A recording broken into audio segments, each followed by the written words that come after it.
In a confusing and complex world, isn't it comforting to know that there is simple truth, simple faith, and simple Christianity? The Churches of Christ.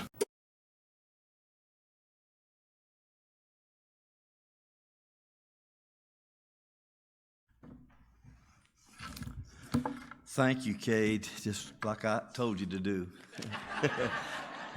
And forgive me, folks, for enjoying that introduction. I don't know if any of it's true or not, but I tell you what, we're glad to be here, looking forward to being here. We've been with y'all on several other occasions outside of the church setting. Of course, we were here for the wedding, but I've known Philip for a good while with his work with Heritage and helping do some fundraisers and things. Just getting to be with y'all at parties and different things, and y'all have made us feel really at home. And we love Cade. Now, I pick at him a lot, but I love Cade. You got a good boy here. And we definitely, I say this with all sincerity, we definitely got to upgrade in our family when we got Annabeth. And we love her as well. Just glad to be here. I tend to ramble a little bit, and I hope that you'll at least give me a little bit of a liberty here. Respecting civil authority, and you know, I think that's one of the greatest things, the greatest needs that we have as you know, as we live through life now and see some of the basic problems that's going on in life. You think about that. You think about when the laws were introduced, as far as we know, in Exodus chapter 20. Of course, you're familiar with that. And you recall how Moses got the law of the Ten Commandments. And as you read those Ten Commandments, and you read those very carefully in Exodus chapter 20, you're going to read that the first four of them have to deal with man's relationship to God.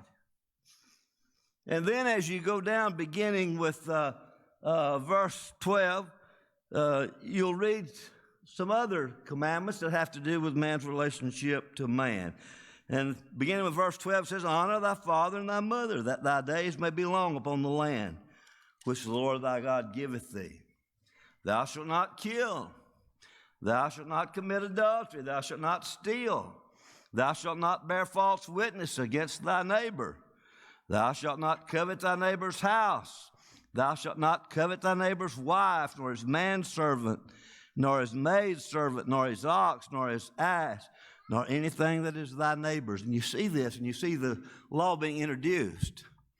And you notice that they're all there, and they're together under the guise of the Ten Commandments.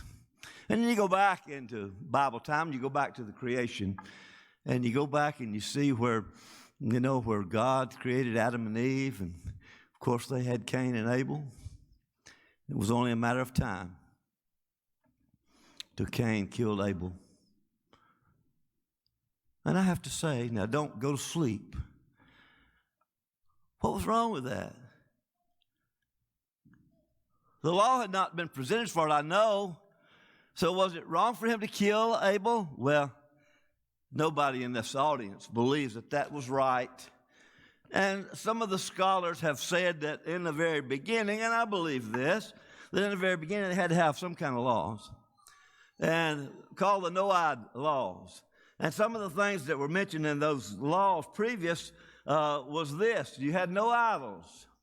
Now this is from the tradition of the Jewish people. You no cursing God, no murder, no adultery, bestiality, or sexual immorality, no stealing, no eating of flesh from the living animal. And then later on, I understand they had a court of justice. But I just want you to notice, and we'll come back to this in just a little while, or as we get closer to the end of this, how that those laws were combined there, as you read in Exodus chapter 20. And then you think about the respect and the responsibility that we have for our civil authorities as well. In Matthew chapter 17, there's a scene there where Jesus and Peter are together. And the one will ask Peter, does your master pay tribute? And he said, well, yeah, you know. And then later on, Jesus tugging at him a little bit and said, Peter, you know, can I not answer? He didn't say this, but can I not answer for myself? And he's asking, you know, do the children have to pay taxes? Or is it for strangers? And of course, Peter says strangers, and Jesus says, are the children free? But I want you to notice in Matthew chapter 17 that Jesus, realizing and understanding, and all those people understanding that he's God's son, he's free, he is the son of the Father, the Creator. Though he did not really owe that tax because of not offending those people, then certainly he wanted to pay that tax. And in Matthew chapter 22, verse 17 beginning, you see where people come to Jesus because Jesus seemed to be a threat to the Roman kingdom. And they come to Jesus and ask him, Lord, is it lawful for you to, or should we give taxes, pay tribute to Caesar? And Jesus says, bring me the coin. Whose image and superscription is that? It's Caesar's. He says, well, you pay to Caesar that which is Caesar's, and pay to God that which is God. Now, I'm going about this in a kind of a roundabout way to understand the problem that we have in civil authority. If you were looking for someone that has a lot of political ambitions or a lot of political knowledge, a political activist, you got the wrong guy. But if you want something and you want to get something from the Bible and hopefully that can change our lives, and that's what we're here to do, try to change our lives, then I believe that we're going to try to do that even today. I want you to turn, and we'll be doing a lot of scripture reading. I want you to turn with me, first of all, to Romans chapter 13, because we want to talk about the respecting of civil authority. And we're going to ask ourselves a question, why do we have to have that? All right, let's look at it for just a little. Let's look at Romans chapter 13, and we're going to read those first 7 verses. Romans chapter 13, verses 1 through 7. Here Paul writing, let every soul be subject unto the higher powers, for there is no power but of God. The powers that be are ordained of God. Whosoever therefore resisteth the power resisteth the ordinance of God, and they that resist shall receive to themselves damnation. For rulers are not a terror to good works, but to the evil. Wilt thou then not be afraid of the power? Do that which is good, and thou shalt have praise of the same. For he is the minister of God to thee for good. But if thou do that which is evil, be afraid, for he beareth not the sword in vain. For he is a minister of God, a revenger of wrath upon them that doeth evil. Wherefore ye must needs be subject not only for wrath, but also for conscience sake. For this cause pay ye tribute also, for they are God's ministers, attending continually upon this very thing. Render therefore to all their dues, tribute to whom tribute is due, custom to whom custom, fear to whom fear, honor to whom honor. Now, did you notice in that reading there was a mention of a conscience? Our conscience has something to do with it.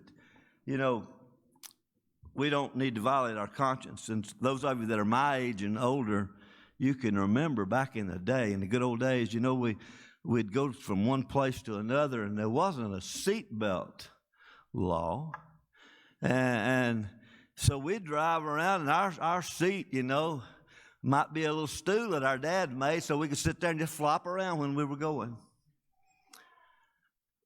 We didn't have any problem going to the store, getting a Coca-Cola, putting peanuts in it. Y'all putting peanuts in it, drinking that Coke and eating the peanuts, and then when we got through, just threw our garbage out the window. Y'all remember all of that? Just happy as we could be. Didn't know there wasn't anything wrong with all that. Everybody, of course, there wasn't quite as many cars then, but we'd just ramble in the back seat, you know, just buying from one place to the other, walk around, whatever, you know, no law about that, throw the garbage out. Now you get arrested or fined for doing all of that. What happened? The law came in. And now my conscience won't let me do that anymore. And listen to me. Our grandchildren when they get old enough to get in that back seat and they can fasten their own seatbelt in their car seat, they get back there, y'all back there okay, yeah? And you start taking off with them not buckled in, you'd think it's the worst crime ever, the hollering and the carrying on, oh my goodness, cool it a little bit. Why? Because that's the way they've been raised, Law comes in because of sin and our conscience. And one of the great things about Christianity, and like I say, I ramble a little bit. First Peter chapter 3, we always use that. It talks about Noah, and the flood, and we talk about baptism, and I certainly believe in that. The like figure whereunto baptism doth also now save us, not the putting away of the filth of the flesh, but the answer of a good conscience toward God by the resurrection of Christ. See, those people in the old time couldn't get rid of that conscience part because their sin kept coming up. But now we can take care of our conscience as well. In Romans chapter 5, verse 13, it says, "For unto the law sin was in the world, but sin is not imputed where there is no law." We didn't get in any trouble for throwing our garbage out. We didn't get in any trouble for not sitting in our seatbelt. But you know what? When we respect the civil authorities, and I know our basis now is if you're a Republican, you don't like a Democrat. And if you're a Democrat, you don't like a Republican. And I'm not trying to get on any kind of bandwagon, but it seems like sometimes that's the whole sole purpose of what our government is doing at times, and that is fighting each other. But let me tell you what, it's not a change on a piece of paper that's going to have an effect on us. It is a change of our lifestyle completely. Listen, when you read the Old Testament and you read about all those kingdoms and you read about the children of Israel and you read how they come out of Egyptian bondage and they took over Canaan and everything, and you read over there in Daniel chapter 2, and you read about that Babylonian kingdom, and you read about that great image, and it talks about the gold and the silver, and he goes on down to that. And he talks about a kingdom there in Daniel chapter 2, verse 44. Mentions the kingdom, and he talks about those four kingdoms there. And of course, everybody seems to agree that, it's the Babylonian is the head of gold, and then the next one was the Medes and the Persians, then the Greek Empire, and then the Roman Empire. And it says there, in the days of that fourth kingdom, the Roman kingdom, there's going to be a kingdom that's going to be established. It's not going to be made by men's hands. And it's not going to be a kingdom that, like Israel and some stronger kingdom is going to take over. It's a kingdom that's going to last forever. Now, there's some change. When the Old Testament ended, that last word in the Old Testament, the King James Version anyway, is curse. When you open up and you see the message of Jesus on the Sermon on the Mount, you see there's a total change. When he talks about you want to be happy or you want to be blessed, you want to be in a good relationship with God, then you have to do these things, or you need to do these things, unlike what the world teaches. So I'm suggesting to us today that it's not the fact that we want to change our opinion because of who's in charge, whether it be Democrat or Republican, or whether it be local officials. It's not because of who they are. They may not be very good people at times. But you think about this. You think about the civil authority, and you think about what he mentioned in Romans chapter 13 about having respect to them, and then you think about the conditions that they were in. And you think about the suppression that they had under the Roman kingdom. And yet Paul still says, you be subject to them. Some of those Christians had to decide whether it was King Caesar or King Jesus. And when they decided it was King Jesus, they were put to death. Might give a little bit more meaning to Revelation 22, verse 10. Be thou faithful unto death, not until death, unto death, and I'll give you a crown of life. This was a challenge. Jesus is saying in that Sermon on the Mount, not only in chapter 5, but in chapter 6 and 7. I got a different message for you. You may have heard it's been said, all that don't kill. You don't even need to be angry. So what I'm suggesting to you in a nutshell is that it's not the fact that we do that because people deserve that necessarily. But we live that Christian life respecting the civil authority because of who we are. And Jesus expects us to do that. Philippians chapter 2. Philippians chapter 2. Why would I want to do that for civil governments, or what would be the motive behind it? We know that Jesus is our pattern. He's our example. Hypogrammus, I believe, is one of the Greek words there. It means underwriting. In other words, when you were in school, you remember when you started, I don't know, they probably don't do it now, but they'd have you'd send you home with a little paper and it had all the printing there, you know. And you'd have to go up underneath it and try to do it exactly like that was. That's what Jesus is. Keep that in mind as we read those first 8 verses in Philippians chapter 2, verse 1 through 8. If there be therefore any consolation in Christ, if any comfort of love, if any fellowship of the Spirit, if any bowels and mercies, fulfill ye my joy that ye may be like-minded. Think about that. Having the same love, being of one accord and one mind. Let nothing be done through strife or vainglory, but in lowliness of mind, let each esteem other better than themselves. Look not every man on his own thing, but every man on the things of others.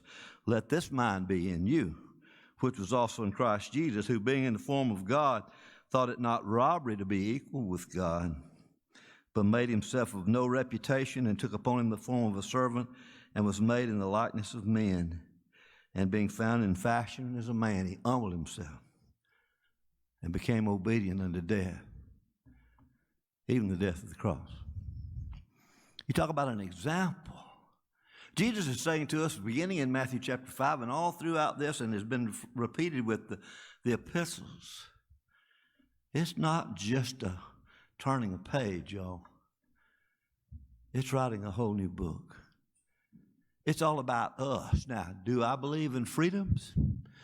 I've been to Haiti. I've been to Guyana. I've been to some of those other places.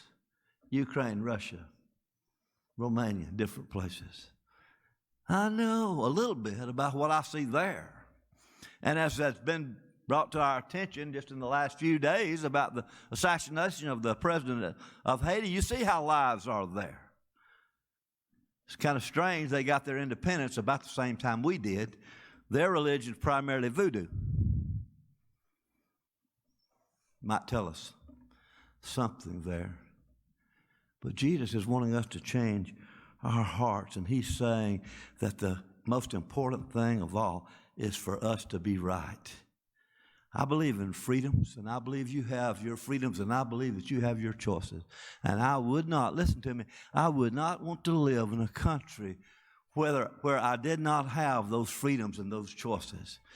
We joke about Cade's mom, when the girls were little and Cade was little, you know, I love to do this. I do this everywhere I go. She'd put them out. She's got a little kind of a high-pitched voice anyway, you know, and they'd get out, you know, and when they get out there, she'd say, y'all make good choices. You know, that was kind of funny to us, but that's serious stuff. Make good choices. Listen, you may have the right to do a lot of things, but a Christian will not every time enforce their rights to do what they want to do. We are to look on everybody else more than ourselves. Do you know what's going on in the civil government today and why we're having such an uproar today in our society? And I believe this is a major problem. And I'm not talking about any particular group. I'm talking about the fact that we hate this word submission. We hate this word to be subject to anything. I'm living in America, and I've got the right to do whatever I want to. And yes, you do. And I know we've had all this stuff about, I'll just mention this personally. I'm not trying to get into your business because you have the right to do that. I hated wearing those masks. I have a right to not wear those masks and go where I want to. But I felt like I needed to wear my mask. Maybe not for my benefit so much as the benefit of others. You think about the statement that's made about the mind of Jesus. You only go to John chapter 13, you can see where he took that towel and washed those disciples' feet.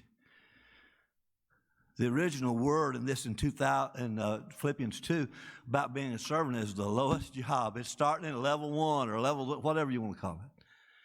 It's the worst job you could get. I don't want that job of washing people's feet. And I'm not suggesting that we wash people's feet, but I am suggesting that we begin to understand what it's like to be in submission. In Ephesians chapter 6, verses 1 through 12. Children, obey your parents in the Lord, for this is right. Honor thy father and mother, which is the first commandment we promise, that it may be well with thee, and thou mayest live long on the earth. And ye fathers, provoke not your children to wrath, but bring them up in the nurture and admonition of the Lord. Listen to this one. This is what this is all about. Servants, be obedient to them that are your masters according to the flesh, with fear and trembling and singleness of your heart as unto Christ, not with eye service as men pleasers, but as the servants of Christ, doing the will of God from the heart, with good will doing service as to the Lord, not to men, knowing that whatsoever good thing any man doeth, the same shall he receive of the Lord, whether he be bond or free. And ye masters, do the same thing unto them, forbearing threatenings, knowing that your master also is in heaven. Neither is there respective person with him. Finally, my brethren, be strong in the Lord and in the power of his might. Get this now. Put on the whole armor of God, that you may be able to stand against the wiles of the devil. Here is this lesson in a nutshell in verse 12. Listen to me. For we wrestle not against flesh and blood, but against principalities, against powers, against the rulers of the darkness of this world, against spiritual wickedness in high places. Oh, it's different. What's different about Jesus and his plan? Oh, it's different because as you go back and you look and you study the Old Testament, you see there was a physical kingdom there, a kingdom of Israel, and it was going from here to there and overtaking people, and then got taken into captivity. But it was a kingdom. David had a kingdom. Solomon had a kingdom. When Jesus comes, it's different. Maybe why Moses and God included all those regulations in the Ten Commandments was because they were all pertaining to Israelites, and they were pertaining to that. In Acts chapter 1, verse 6, question was asked, Lord, and you understand where they're coming from. They asked, Lord, will you at this time restore the kingdom back to Israel? Well, you can tell from that those his very apostles, very disciples, thought that Jesus was somebody that was coming by, and you can understand the fear of the Roman government about it. He was going to overthrow Rome. He was going to set up an earthly kingdom like some people teach even today. He's going to set up an earthly kingdom, and they'll have all the glory like they had back in David and Solomon's day. Jesus said in John chapter 18, verse 36, get this, my kingdom is not of this world. If it were, we'd fight for it. Jesus is not here to overtake our government. And so he has left that primarily. Now listen, I'm not suggesting to you that we obey everything if it's against God's will. You know better than that. But Jesus, it seemed like he's saying, listen, I'm not in that kingdom thing with a worldly sense. I have left that up, or God has left that up to the civil authorities. You have the responsibility, and is it important? Yes. it's important that we take a stand where we will be willing to submit and to give up our freedom of choice. Now, we're not talking about right or wrong here. Don't misunderstand me. In order for someone to be better off. Here's some passages. Let me see how much. 1 Corinthians chapter 7, verse 21 and 22. Art thou called, being a servant? Care not for it. But if thou mayest be made free, use it rather.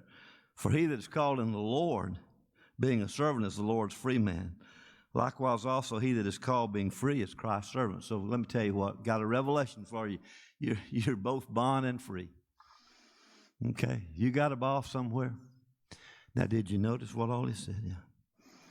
Galatians chapter 5, verses 19 through 23 talks about the fruit of the Spirit. You're familiar with those things. Guess what he says at the end of that?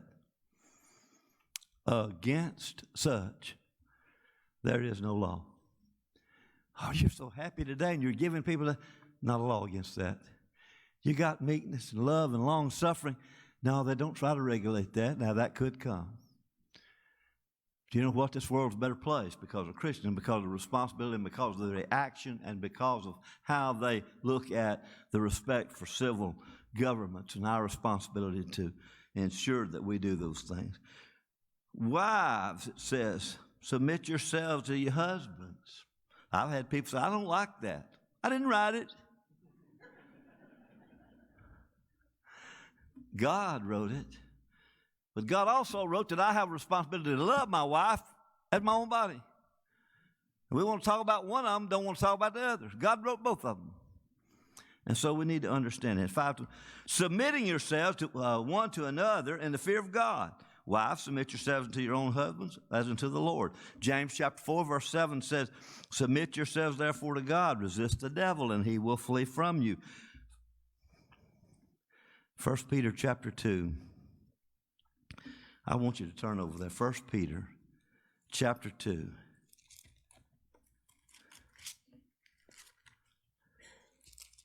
And I want to read beginning with verse 13 and reading through verse 21.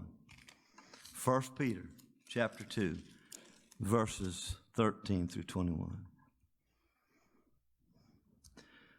Submit yourselves to every ordinance of man for the Lord's sake, whether it be to the king as supreme, or unto governors, or unto them that are sent by him for the punishment of evildoers, and for the praise of them that do well.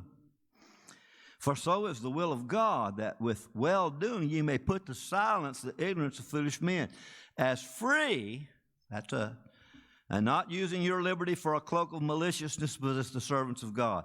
Honor all men. Love the brotherhood. Fear God. Honor the king. Servants, be subject to your masters with all fear. Listen to this. Not only to the good and gentle, but also to the froward. For this is thankworthy if a man for conscience toward God endure grief, suffering wrongfully. For what glory is it if when you be buffeted for your fault, you shall take it patiently? But if when you do well and suffer for it, you take it patiently? Hello. This is acceptable with God. For even hereunto were ye called, because Christ also suffered for us, leaving us an example we should follow, that you should follow in his steps. We are to be submissive, everyone. And that is a far cry when people say, I demand my rights. Yes, you have rights. But you know what? You have to have a change of heart that says, I'm thinking about somebody else instead of all of my rights. For us to refuse to do something that we have the right to do for the sake of our fellow Christian is a high calling in Christ. Luke chapter 16. Luke chapter 16. I am going to try to finish on time, so don't anybody go home, get mad yet. Luke chapter 16. One of my favorite parables. And let me be honest with you. I don't even know what this parable means much. Very confusing. Luke chapter 16 is about an unjust steward. And he's wasted his goods. And he's fixing to be called into account, and he's fixing to lose his job. And he's done, what am I going to do? I can't bet, And so he calls a couple of his Lord's creditors, and he lessens that amount. You owe 100, let's make it 80. Or if you owe 100, let's make it 50. And I think that's awful. And I've even taught that sometimes at some points, say, well, that means lessening God's word. And that's a lot of people are teaching things and saying, oh, baptism is required, but let's forget that. No. Because there's another verse that says that he was commended by God. He understood what he was doing, and probably, I'm just guessing here, probably lost his commission that he might be in good favor. You ever been to the banks when they open up a new branch? You go there and all the kids get suckers. And guess what? They've bought them for life. They've bought them for life.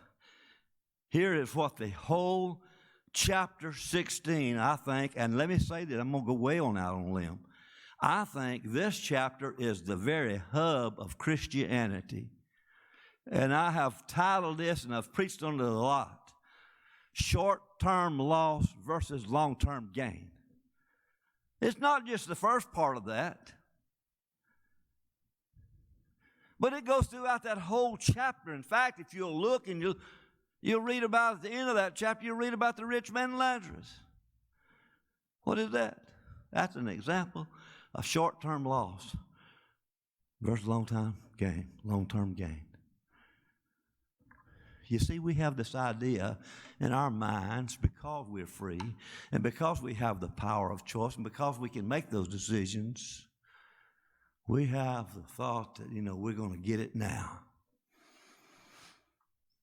We're not thinking about the future. Lay not up for yourselves treasures where moth and rust doth corrupt and thieves break through and steal, but rather you lay up in your treasures in heaven, where moth does not corrupt, nor thieves will not break through or steal. What's the rest of that? For where your treasure is,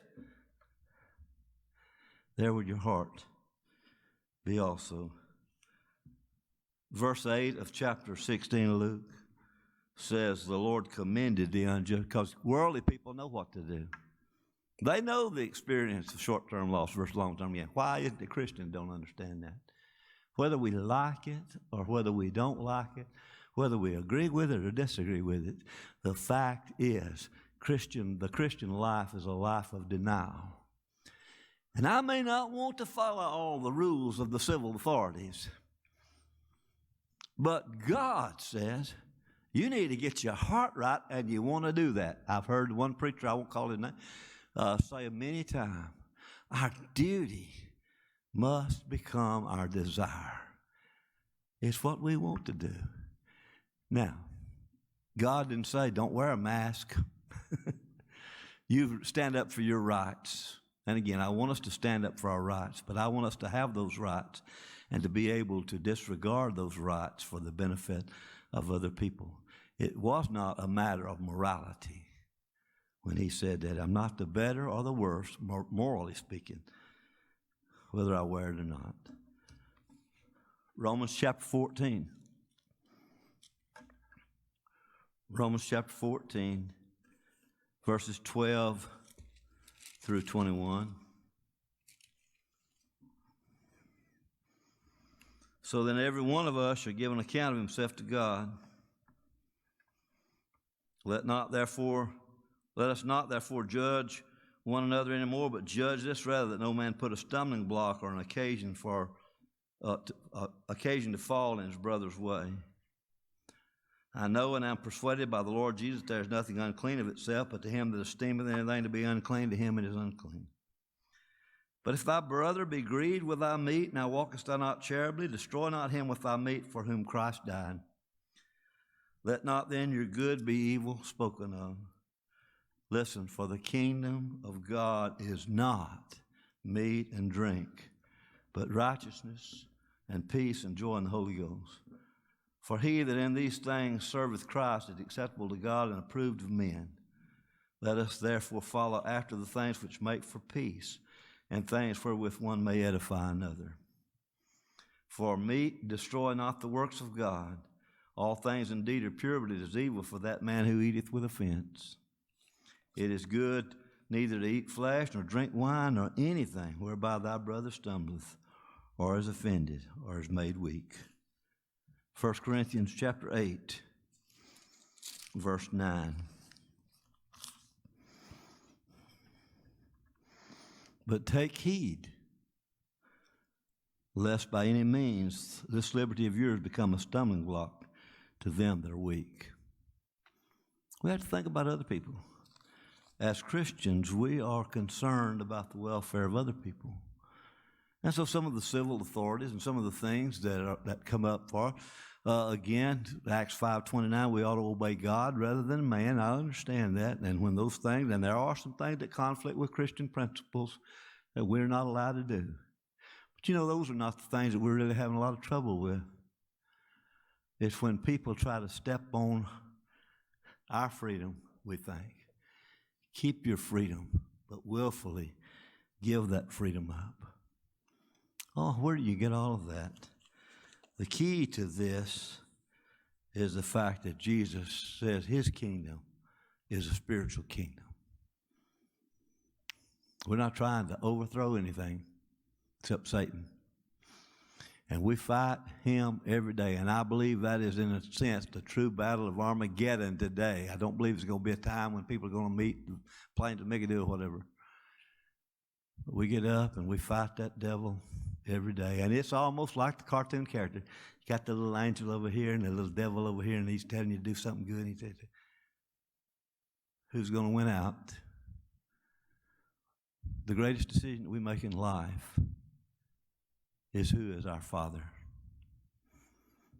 Who's your Father going to be? You read Romans chapter 6, the latter part of it. You make that decision. I love that passage where he talks about the sheep, and they will not listen to a stranger's voice. And I'm told that even today, when the shepherd dies, they have to slaughter the sheep. They will not listen. Oh, what's an example of, I'll give you a good one in closing. I believe I'm right on time. In the book of Matthew, as Jesus is in his final days, he knows he's going to die. Sweat as blood. He's in agony, even unto death. And listen to what he prays. He prays to his Father, Father, if it be possible, let this cup pass from me. I don't want to die.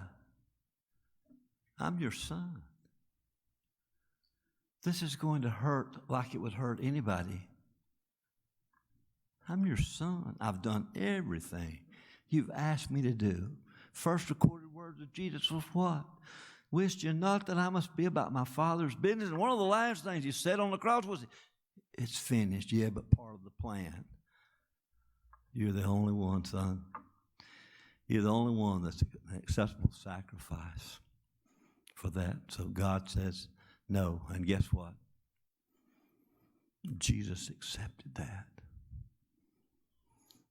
I hope that we will all realize that respecting civil authority, and if I haven't done anything else, if you hadn't got anything out of this message, at least we've read some scriptures that suggest to us that we need to be responsible, and we need to, in our working, we need to work as if we're working for God, because truly we are. We don't like name calling, though we don't agree with the government a lot of times. And I'm not saying we can ever say anything against them. But in matters that are not right or wrong, we certainly need to respect and obey, because this is God doing. I brought Jesus here for the spiritual part. I've got these other people here to talk to you about those other things. I hope this at least has shed some light. The fact that what we need to do is to change our life. and to be more in subjection, more in submission to God and to all that are in authority. And I think we'll live a whole lot better life.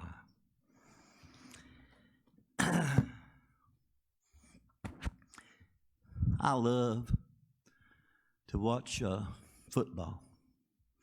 Now, I'm not a fanatic, but I'm shorter than that, a fan of Alabama football. This is the invitation, by the way, in case you're wondering where I'm going. I love to watch Alabama play ball, and I get into it, and I like to do a little coaching there while I'm there, and I'll watch, and I'll be sitting on the edge of my seat, and sure enough, they're playing somebody, and it's a real close game. And I'm getting all fidgety, and I'm trying to do a little coaching there, and Alabama's beating somebody by 3 points. And they have the ball, and there's just a minute or two left in the game, and they're going down there, and they're almost on the goal line. It's 1st and goal on the 9-yard line. And you got a minute and a half left. And you got all those horses in the back there. And I talk to the television, yes I do. I say, run the ball. Just run it 4 times. And they'll run it a couple of times, and then they'll throw a pass, and the other team intercepts it. And I want to get over there and throw my hat like Kay did, and fuss at them. And why are you doing that? And finally, and they throw an interception, and the guy runs it back halfway, and got time, and well, to make a long story short, it ends up, and they won the game. Alabama won the game. And I'm about like I am now. I'm just a total frazzle. I have just burnt myself out. Well, I love the laughers. I burnt myself out watching them play ball. And I'm just give out, and just the next day I watched the rerun. Guess what? I'm the most relaxed guy you've ever seen. I don't care whether they run or pass, or I don't care about the statistics, anything. I've seen this before, and I know the outcome, and I know they're going to win. And I can just sit there and relax, and none of that stuff bothers me. Now, why am I saying that? Game's already over. But team won. Well, how does that relate to Christianity? Let me tell you what. The game of life for Christ has already been played. And He's the winner. Faith is the victory that overcomes the world. Christ is the winner. It's already been settled. He became victorious over the devil and death and all of that. He's the winning team. So what is my responsibility to that? You know what? After Alabama or Auburn wins, all their shirts go up. Yeah, everybody's going to buy those shirts and things. I know you got Auburn and Alabama people here. I'm not trying to pick on anybody. Everybody wants to be a part of the winning team until it comes to Christianity. The victory has already been won. All you have to do is decide which team you're going to be on. That's simple. Who is your master? Whose voice are you hearing when He calls? Are you hearing the good shepherd's voice, or are you hearing the devil call? Hey, whichever one you're listening to, that's your master. I've done a lot of funerals. Had somebody come up to me, and sometimes I do some that's for bad folks. I had somebody come up to me and say, you know what you can always say, and this is true. They've gone to be with their master. And let me tell you what, you're going to be with your master when this life is over. So it's a pretty simple choice. You have to decide which team you're going to be on, Christ or the devil's. If you want to be on the team of Christ, you need to hear the word of God. And I hope and pray, and I believe we have in the reading anyway, of sharing this message. You've heard the word of God. Do you believe what it says? Are you ready to change that life of sin? Don't walk that way anymore. It's not just, I'm sorry for it. Stop and turn around. Are you willing to confess that you believe that Jesus Christ is the Son of God and truly believe that? And then look out. Here's where it comes. Are you willing to submit and die and be buried in baptism that you can be raised to walk a new life and be on God's team?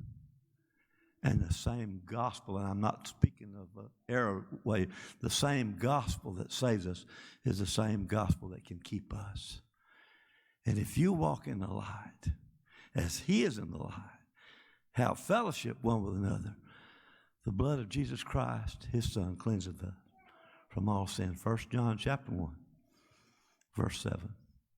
Have you decided tonight which team you're going to be on? I hope you have. I hope you're on the right team. If you need to change teams, if you need to do what you need to do to become a Christian or to have the prayer of this congregation, I'm sure Philip will take care of that. We plead with you and beg you. Please come while we stand as we sing. Hello, my name is Philip Goad, and I'm privileged to serve as the minister here at North Highlands Church of Christ. You may have heard something in today's message that has you asking some questions, wanting to know more about God's Word, and we would be thrilled for the opportunity to study God's Word with you. If you'll reach out to us, we'll be happy to set up a Bible study with you. We'd also invite you to come out and connect with us, worship with us in person. Worship services Sundays are at 9:30 a.m., followed by Bible classes for all ages at 10:45. We also have a midweek Bible study that begins at 6:30 p.m. You can also connect with us via our Facebook page, and that has served many well during the pandemic when they did not feel safe in getting out. On the third Saturday of each month, we have a food bank that's open from 9 to 11 a.m. It is serving Franklin County. And so if you know of anyone who would benefit from coming by to pick up food on the third Saturday, please let them know about this opportunity. It is one of the ways that we serve our community. Again, thank you for watching today, and I hope to connect with you very soon.